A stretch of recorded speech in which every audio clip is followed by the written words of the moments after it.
ici Abdul Malik de la chaîne Série Sciences. Alors aujourd'hui, nous allons traiter un exercice de chimie, chapitre ici de chimie organique, un exercice destiné aux élèves en classe de première S.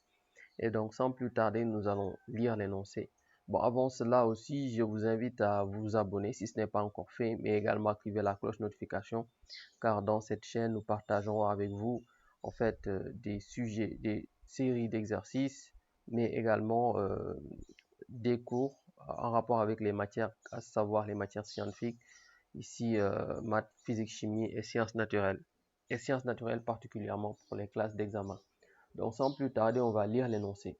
On a la combustion complète de 2,30 g d'un liquide organique A produit une augmentation de masse M est égale à 4,40 g pour les tubes à potasse et 2,70 g pour les tubes à pont sulfurique. Premièrement, montrer que cette substance n'est pas un hydrocarbure. Deuxièmement, déterminer la masse molaire, grand M, de ce liquide, sachant que le volume molaire de ce liquide est 58,23 ml par mol. Okay? Sa masse volumique étant nu est égale à 790 kg par mètre cube. Déterminer la composition centésimale massique du liquide grand A. Quatrièmement, déterminer la formule brute de A. Donc, sans plus tarder, on va commencer par la première question, à savoir montrer que ce n'est pas un hydrocarbure. Ok, montrer que ce n'est pas un hydrocarbure. Ok, que en fait ce n'est pas un hydrocarbure. Bon, pour cela, il faut aller du principe qu'on nous a donné des masses. On a ici pour l'hydrocarbure 2,3 g et qui par la suite, par sa combustion avec de l'oxygène, va nous donner 4,4 g qui va être 4,4 g d'un corps qui va être recueilli par les tubes à potasse. Et donc là, ça fait référence ici au dioxyde de carbone. Donc, ce qui veut dire qu'il y aura 4,4 g de dioxyde de carbone. Et les tubes à pont sulfurique vont recueillir eux quand même 2,7 g. Et par rapport aux tubes à pont sulfurique, c'est un rapport ici avec l'eau. Ok. Bon, pour faire simple maintenant, pour pouvoir déterminer ici, démontrer que cette substance n'est pas un hydrocarbure, ok, il faudra reconnaître, en fait, déterminer la masse de carbone présente ici, mais également la masse d'hydrogène présente. Ok, est-ce que ça correspond en tout point avec ce qu'on aura en masse de carbone présent, par exemple, dans le dioxyde de carbone et la masse d'hydrogène présent dans l'eau? Parce qu'en réalité, vous êtes sans savoir que quand vous avez une réaction, les éléments vont se répartir de manière équitable. Ok, c'est-à-dire que en rapport avec les réactifs et les produits, si vous avez 2 grammes dans la composition d'un composé organique, 2 grammes de carbone, vous allez retrouver 2 grammes de carbone quelque part dans un des réactifs ou dans des réactifs. Ok, si vous avez par exemple 1,6 g d'hydrogène, ok, que vous avez par exemple dans le liquide ou bien dans le composé organique A, vous allez retrouver ici encore la même masse au niveau des réactifs. Ok, maintenant, pour ce faire, on va faire attention, on va ici, qu'on appelle l'analyse quantitative, et donc on y va, on va déterminer la masse de carbone présent au niveau du dioxyde de carbone, M de C, ce sera 3/11e de M de CO2, ce qui revient à dire 3/11e fois la masse de CO2 qui n'est autre que 4,4. Donc là, on a 4,4 divisé par 11, c'est 0,4. 3 fois 0,4, ça fait 1,2 g. Donc pour la masse de carbone, nous avons 1,2 g. Voilà. Maintenant, on détermine la masse d'hydrogène. La masse d'hydrogène, l'hydrogène est présent dans la molécule d'eau. Ok, donc la masse d'hydrogène correspond à 1/9 de la masse de l'eau. Ok, ce qu'on a en termes de masse d'hydrogène correspond à 1/9 de ce qu'on aura pour la masse de l'eau. Donc, ce qui revient à dire 1/9 fois 2,7. Autant dire 2,7 divisé par 9. Si vous avez du mal, dites que c'est 27 divisé par 9 et après vous déplacez la virgule. 27 divisé par 9, c'est 3. Et donc 3. Et comme il y a virgule qui va être décalée, on aura 0,3 g. Donc M de H est égal à 0,3 g. Maintenant, pour faire simple, si en réalité, c'est essentiellement constitué de carbone et d'hydrogène, ok? Si c'est essentiellement constitué de carbone et d'hydrogène, c'est-à-dire que si vous cumulez la masse du carbone et la masse de l'hydrogène, devrait normalement être égale à la masse du liquide organique. Mais dans le cas contraire, ça veut dire que le liquide organique n'est pas uniquement constitué de carbone et d'hydrogène. Donc, on va faire simple. On a ici 2,3 g. On cumule la masse de carbone avec celle de l'hydrogène. On trouve ici 1,5 g, qui est lui, quant à lui, inférieur à la masse ici du composé organique A. Par conséquent, cela veut dire que A n'est pas un hydrocarbure parce que le surplus de masse, en fait, est en rapport avec un autre élément. Voilà. On nous demande de déterminer la masse molaire grand M. Bon, pour cela, on va recueillir les données que nous avons. Nous avons la masse, M est égal à 2,3 g. Nous avons le volume molaire. Ils l'ont dit, c'est 58,23 millilitres donc par mol. Bon, ça c'est ce qu'ils disent. Et là, vous avez mu, à savoir la masse volumique, qui n'est autre que 790 kg par mètre cube.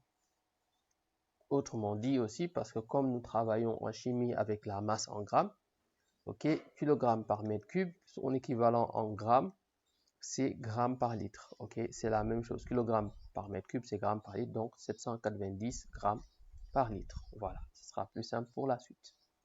Ok, donc ici pour déterminer la masse molaire, on peut passer par la concentration molaire. Mais là, comme on n'a pas la concentration, on peut également passer par la masse et le nombre de moles. Donc masse molaire est égale à masse sur nombre de moles. Ici, on a la masse, mais on n'a pas le nombre de moles. Mais quand même, comme on a le volume molaire, on peut dire que nombre de moles est égal à volume sur volume molaire. Mais comme on le voit si bien ici également, on n'a pas le volume. Mais bon, ce n'est pas un problème parce qu'on a ici la masse volumique. Ok, on a également ici la masse. Parce qu'en réalité, si on va plus loin, masse est égal à masse volumique fois volume. Du coup, volume devient ici masse sur masse volumique. Ok, on est tous d'accord. Du coup, cette expression va nous donner quoi? On va revenir, grand M est égal à petit m sur n masse molaire, nombre de moles. Et donc, petit m est égal à ici, en fait, n qui est autre que volume sur volume molaire. Et donc, on aura m est égal. Donc, volume molaire, c'est m sur mu. Donc, ici, volume plutôt, c'est m sur mu. Ce qui fait ici m sur mu, ok, et donc fois volume molaire. Donc, voilà ce qu'on a. Et donc, ça nous donne m fois mu fois volume molaire sur m. Et donc, on peut factoriser par m, simplifier par m, ce qui nous donne m est égal à nu fois Vm. Et donc là, on peut faire l'application numérique.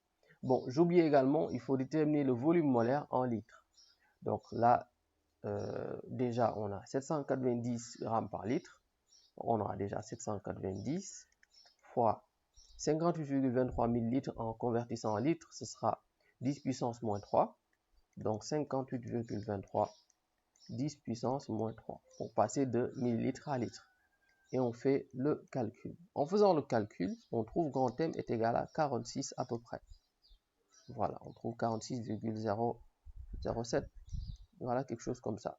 Donc, on va dire que c'est 46 parce que la masse molaire est censée être un nombre entier naturel ou même, dans certains cas, peut aussi être un nombre, voilà, la moitié d'un nombre entier naturel, comme le cas avec le chlore, ok, 35,5. Donc, troisièmement, déterminer la composition centésimale massique du liquide A. Bon, A, on sait qu'il est constitué d'éléments carbone, d'éléments d'hydrogène, bon, et d'un autre élément qu'on ne connaît pas. Voilà, X, on va nommer Z. Voilà, bon, parce qu'on n'a pas précisé. Moi, je sais, dans ma tête, je sais déjà que c'est l'oxygène, mais on ne l'a pas précisé. Bon, c'est peut-être un défaut sur l'énoncé, mais bon, c'est pas grave. Bon, maintenant, nous, ce qu'on va faire, c'est pour déterminer la composition centésimale ici massique, on va passer par la formule, une formule qu'on a apprise, que tout le monde connaît. Et cette formule, elle est très simple, c'est 12x sur pourcentage de C est égal à y sur pourcentage de h est égal à, je vais dire, m de x z sur pourcentage de x, ok, parce que je ne sais pas si c'est O, je sais que c'est O, mais je n'ose pas le dire, et je n'ai pas le droit de le dire, est égal ici masse molaire, à savoir 46 sur 100. Bon, pour x, pourcentage de x, il n'y a pas de souci, on peut le déterminer. Vous allez comprendre pourquoi. Donc ici, on a 12x sur pourcentage de C, ok, d'une part. Mais bon, là, quand même, ce n'est pas la formule la mieux adaptée. Je m'explique. Là, je donne ça comme ça pour que ce soit clair. Le plus souvent, c'est cette formule qu'il faudra utiliser. Bon, maintenant, en troisième lieu, on demande de déterminer la composition centésimale massique du liquide A. Bon, arrivé là, on va vite déchanter. On va ici écrire la formule apprise par cœur, à savoir 12x sur pourcentage de C est égal à y sur pourcentage de H est égal à pourcentage de, en fait, par exemple, voilà, par exemple, mx z sur pourcentage de x est égal à 46 sur 100. D'habitude, on va se dire ça, mais quand même ici, on n'a pas en fait le nombre de matières, le nombre d'éléments pour chaque, le nombre de qui, voilà, les nombres x et y pour chaque élément. Donc, ça va être difficile. Ok. Donc, nous, ce qu'on va faire ici, c'est qu'on va revenir à la base. On avait m de C est égal à 1,2 g et m de H est égal, quant à lui, 0,3 g. Voilà ce qu'on avait, sans compter que la masse de A est, quant à lui, égale à 2,3 g. Donc, m de x, qui est l'autre corps, en réalité, ce sera 0,8. En faisant 2,3 moins 1,5, on trouve 0,8 g. Bon, on va y venir. Qu'est-ce qu'on va faire du coup? On va passer par cette méthode, à savoir m de C divisé par m de A fois 100. Et c'est ça qu'on va utiliser pour pouvoir déterminer le pourcentage de C. Et donc, pourcentage de C sera égal à m de C, à savoir 1,2 divisé par 2,3 multiplié par 100. En faisant le calcul, on trouve 52,17. On va arrondir à 52,2. Voilà, 52,2%. Ou bien je vais laisser à 52,17. C'est bon, il n'y a pas de souci. Ok, il y a deux chiffres après la virgule, c'est toujours bon. Donc, on détermine pourcentage de H. Et pourcentage de H, si on suit bien la logique, ce sera M de H sur, ici, M de A fois 100. Et en faisant le calcul, on trouve ici 13,04%.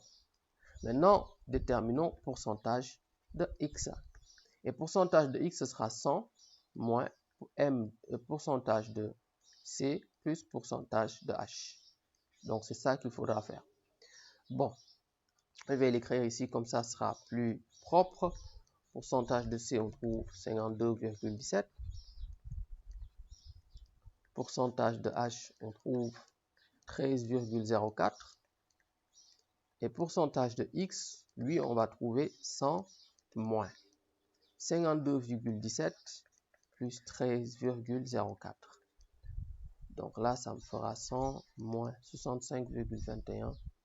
Donc, on trouve 34,79. Voilà, 79. Bon, une fois arrivé là, la question, on va s'intéresser maintenant à la question suivante, à savoir déterminer la formule brute de A. Bon, pour cela, ce ne sera pas difficile. On a la masse molaire. M est égal à 46. Donc, par rapport ici à la formule, on a 12x sur pourcentage de C, ok, est égal à y sur pourcentage de H, est égal à masse molaire de x, z sur pourcentage de x, est égal à 46 sur 100. Voilà. Maintenant, on va devoir travailler avec ça. Donc ici, on va déterminer les valeurs. Bon, arrivé là, on va ici maintenant faire le produit. Donc ici, on aura 12x fois 100 est égal à 46 fois 52,17. Donc rapidement, on aura 1200x est égal à 46. Bon, en faisant le calcul rapidement, on trouve 46 fois 52,17, 2399,82. Et donc, on aura x est égal à 2399,82 divisé par 1200, ce qui est à peu près égal à 1,99. Bon, on va arrondir à 2, voilà. Donc, parce qu'en réalité, x est un entier. X, les nombres tels que x et y seront des entiers naturels. Ok, donc on a x est égal à 2. Maintenant, on détermine y. Donc, pour y, ce sera y sur pourcentage de h, à savoir 13,04 fois 46 divisé par 100. Et donc, on fait le calcul, ce qui donne ici y est égal. Ok, y fois 100, donc on peut directement poser comme ça. 46 fois 13,04 sur 100. Et on trouve 599,84 sur 100. Ce qui fait 5,9984. À peu près 6. Ok, donc y est égal à 6. Donc, une fois qu'on a déterminé x et y, maintenant il reste à déterminer en fait, voilà, z si on veut. Maintenant, pour cela, on va aller plus loin. On va déterminer la masse. Déjà, la masse de C2H, ici 6XZ, ok, est égal à 46. Et donc, M de C2, c'est 12 fois 2, plus 1 fois 6, plus ici XZ est égal à 46.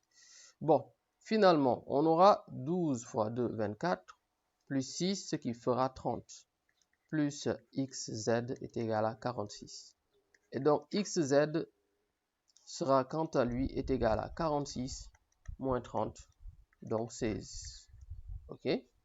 Une fois qu'on a ceci, on peut aisément reconnaître ici le corps dont il est question. Le corps dont il est question, en réalité, c'est en fait l'oxygène. Parce que l'oxygène, sa masse molaire, quant à elle, c'est égal à 16. Et du coup, Z sera lui égal à 1. Donc, on pourra dire que la formule brute de A, ce n'est rien d'autre que C2H6O. Voilà ce qu'il faut retenir à ce niveau. Bon, on a fini la vidéo. J'espère qu'elle vous a plu. Si elle vous a plu, n'oubliez pas de laisser un petit like, mais également de la partager à vos camarades. Ainsi, à vous abonner. N'oubliez pas de vous abonner et activer la cloche notification. Ok, ça m'encourage beaucoup d'ailleurs même parce que ça va plus me motiver à faire beaucoup plus de contenu. Donc, on se dit à une prochaine fois pour d'autres exercices. Au revoir.